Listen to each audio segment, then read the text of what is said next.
Hello guys, আসসালামু আলাইকুম। আশা করি আপনারা অনেক ভালো আছেন। আজকে একটি উৎসব পলফা সাফানোর। এই খালে আমরা অনেক বড় বড় বোয়াল মাছ ধরে থাকি। আশা করি আপনারা দেখে ভিডিওটি আপনাদের অনেক ভালো লেগেছে। তাই আমরা প্রতি বছর এরকম খালে জাল ফেলে আরও অন্যান্য বিভিন্নভাবে মাছ ধরতে থাকি। তা আশা করি আমাদের ভিডিওটি আপনাদের কাছে ভালো লেগেছে। ধন্যবাদ।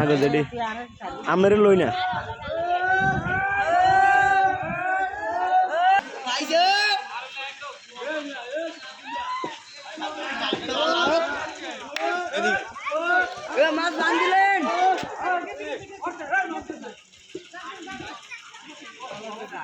আমি না দোকান করেছে